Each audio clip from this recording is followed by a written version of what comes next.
Voltamos, hoje estamos ouvindo o advogado Tiago Montanari sobre o que o Supremo precisa fazer para a liberação maior do FGTS. Então, voltando à pergunta, e o que o governo diz sobre esse possível saque? São 3 argumentos principais aqui, ok? Vamos lá. Primeiro argumento, o STF não deveria legislar essa matéria de competência do Executivo e do Legislativo. Inclusive, o Senado se manifestou nesse sentido.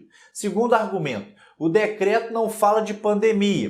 Vamos entender melhor o tal decreto. O decreto é o decreto 5.113 de 2004, que regulamenta lá a lei do FGTS. E esse decreto traz as seguintes situações em que o FGTS seria permitido de forma automática, por motivo aí de necessidade pessoal, cuja urgência e gravidade decorram aí de desastre natural. Lá no artigo 2º há uma lista do decreto, há uma lista daquilo que poderia ser considerado aí um desastre natural. Vamos ver melhor aí essa lista. Primeiro, vendavais ou tempestades. Segundo, vendavais muito intensos ou ciclones extratropicais. Terceiro, vendavais extremamente intensos, furacões, tufões ou ciclones tropicais. Quarto, tornados e trombas d'água. Quinto, precipitações de granizo. Sexto, enchentes ou inundações graduais.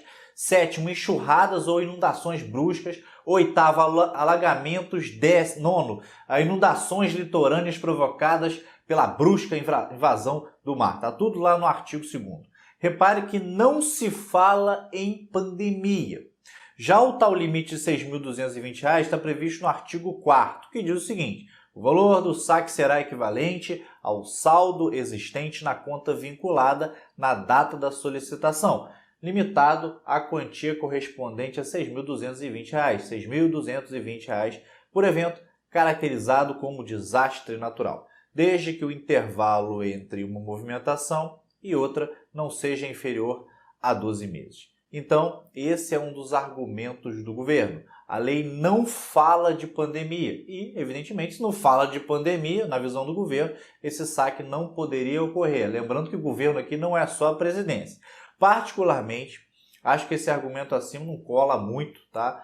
Por quê? Porque estamos aí diante de uma crise sem precedentes, inclusive na história da humanidade, na história mais recente da humanidade. Bom, finalmente, vamos ao terceiro argumento do governo, que é de ordem mais, eu diria, matemática, um argumento de ordem financeira, um argumento prático e bastante elucidativo. Veja só, segundo o governo, como grande parte dos recursos do FGTS estão investidos aí em várias coisas, como programas habitacionais, projetos de saneamento básico e muitas outras coisas, o fundo simplesmente não teria grana imediata para pagar todo mundo.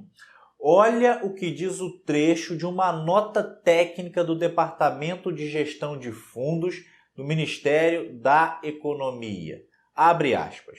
Os ativos do fundo, que totalizam mais de 500 bilhões, estão concentrados em empréstimos na área de habitação popular, 336 bilhões, mais de 336 bilhões, com prazo de financiamento de até 30 anos, atendendo a famílias com renda mensal de até R$ 7.000, sendo que em 2019, 70% foram para famílias com renda mensal de até R$ 3.000. Outros 38 bilhões e pouco estão em empréstimos nas áreas de saneamento básico e infraestrutura urbana, com prazo de financiamento de até 20 anos, sendo quase a totalidade com estados, municípios e o Distrito Federal, mais 537 milhões na área da saúde.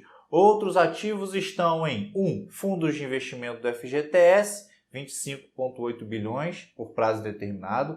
Outros investimentos, 13 bilhões com prazo de 16 anos. Terceiro, títulos de tesouro e aplicações financeiras, 108,1 bilhões. Outros créditos, 12,32 bilhões. Por outro lado, o fundo tem um passivo de 534,6 bilhões, sendo depósito nas contas dos próprios trabalhadores, 416,8 bilhões, outras obrigações, 3,6 bilhões e patrimônio de 114,2 bilhões. O outro relatório técnico do fundo, tá? diz o seguinte: no caso da decisão de liberação imediata e restrita, limitada ao valor definido no Decreto 6.113 de 2004, com redação dada pelo Decreto 7.664 de 2012, R$ 6.220, ok? O montante de saques poderá chegar a 142,9 bilhões, não havendo recurso sob disponibilidade em montante suficiente para fazer a integralidade desse volume de retiradas, uma vez que a maior parte dos recursos do FGTS se encontra aplicado em operações de financiamento nas áreas de habitação, saneamento e infraestrutura urbana. Para honrar tal obrigação, a União será chamada a socorrer o fundo, garantindo a liquidez das contas individuais, conforme determina o parágrafo 4º do artigo 13 da Lei 8.036 de 90, implicando no impacto fiscal superior a 30 bilhões de reais. Nós vamos para o nosso último intervalo. O Jornal das 7 volta em instantes.